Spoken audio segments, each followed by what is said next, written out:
Gostaria de ver qual a sua opinião sobre dois CRAs. CRA da JSL com rendimento em IPCA mais 3,55%. Eita, rendimento baixo, hein? E CRA da JF Citrus com rendimento de 7 IPCA mais 7,5%. Fiz esses dois investimentos na XP em 2019. De forma geral, eu não invisto em CRA. Simples assim. Então, se eu não invisto em CRA, eu venderia esses CRA. Tá? De uma forma bem direta.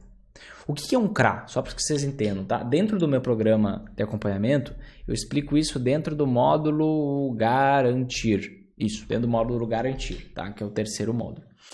O que é um CRA? CRA é um certificado de recebíveis do agronegócio. O que é um certificado de recebíveis do agronegócio? O que é recebível?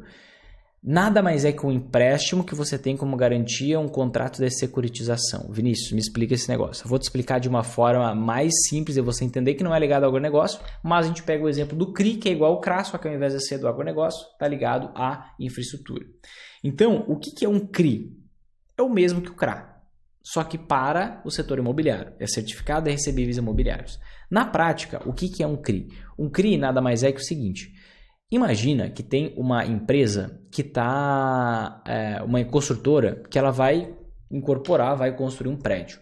Quando a empresa vai construir um prédio, o que ela faz? Ela vende apartamento na planta, certo? Esses apartamentos na planta, geralmente, via de regra, são comprados via financiamento imobiliário.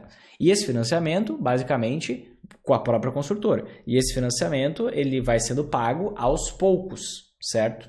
Vai sendo pago, 30 anos, 15 anos, é um longo período de tempo. Você já parou para se perguntar de onde é que sai o dinheiro para a construtora construir aquele prédio, sendo que ela vai receber 15 anos ou 30 anos depois? Ou você acha que ela constrói 1, 2, 3 prédios e só constrói outro daqui 15, 30 anos? Não faz sentido, né? Mas de onde é que sai aquele dinheiro? Ela pega empréstimo? Um pouco pode ser de empréstimo, financiamento e tudo mais. Mas chega num nível de escala que ela precisa fazer algo chamado securitização. O que é esse contrato de securitização? Basicamente, a construtora pega e vende essa dívida para um investidor. Como assim? Pensa comigo. Você foi lá, está construindo um prédio, tem 50 apartamentos vendidos na planta, tudo certinho, você está recebendo o rendimento. Só que você se depara com a seguinte situação: não tenho dinheiro para erguer esse prédio. E eu tenho que entregar ele porque daqui 2 anos tem que estar na mão dos proprietários. Eles não vão esperar 30 anos para receber o apartamento. Então, o que acontece? Aquela construtora, ela precisa desse dinheiro. Então, ela vende esse fluxo de pagamento mensal que os donos dos apartamentos fazem via financiamento para um investidor que vai emprestar o dinheiro todo para ela. Então, imagine o seguinte: eu sou um investidor, tenho muito dinheiro, vou lá, empresto essa quantia de dinheiro para a construtora e a construtora vai me pagar o quê? O valor que eu investi acrescido de uma taxa de rentabilidade específica, que aí vai ser 3,55% ou 7,5%, como é o exemplo que foi dado aqui nessa pergunta. Tá? Só que qual é a garantia desse CRI ou desse CRA? É aquele próprio imóvel. Aquele próprio imóvel, que pode ser ou não construído. Por quê? E se a empresa quebrar no meio do caminho? E se os donos dos apartamentos pararem de pagar o financiamento e derem distrato? Então, quando você tem um CRA, quando você tem um CRI, é muito complicada a garantia que você tem. A garantia ela é muito pior, é uma garantia muito mais arriscada, porque é aquele contrato, por exemplo, de financiamento que, na verdade, é a garantia de tudo.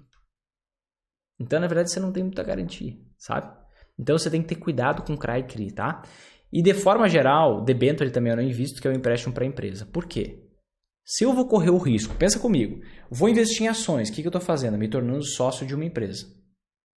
Estou me tornando sócio de uma empresa. Ou seja, eu tenho um potencial de crescimento muito maior. E qual é o meu risco? O risco é a empresa falir. Ponto.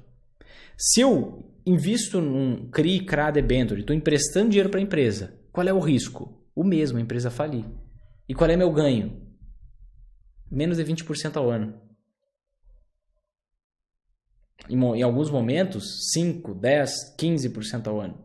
Não faz sentido eu correr o mesmo risco de ir a zero, da empresa falir, e eu tá com o meu ganho limitado àquela taxa de rentabilidade específica lá da renda fixa. Se eu vou correr um risco tão grande de uma empresa ir à falência, eu quero ter o máximo potencial de retorno possível. Então, quando eu tenho qualquer relação com uma empresa, o que eu quero fazer? Eu quero investir nas ações dela.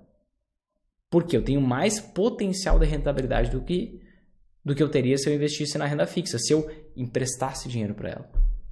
Eu quero ser sócio.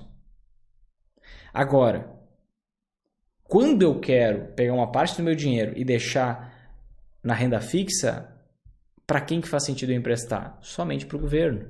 Porque o governo tem a capacidade de criar moeda. O governo não quebra, só se ele tiver dívida internacional muito grande. Se ele tem muita dívida internacional, dívida externa, aí o governo pode quebrar. Foi o que aconteceu no Brasil na década de 90, onde teve congelamento da poupança e tudo mais. Dívida externa era muito alta, reserva baixa. Hoje, a gente tem 6, 7 vezes mais reserva internacional do que dívida. A dívida interna pode ser aumentada, vai gerar alguns problemas de confiança, de inflação, mas o governo consegue emitir dinheiro e pagar a conta. Então, o governo não quebra com dívida interna, só com dívida externa. Então, quando eu vou falar em renda fixa, é título público e acabou. CRI, CRA, debenture, tchau, jamais.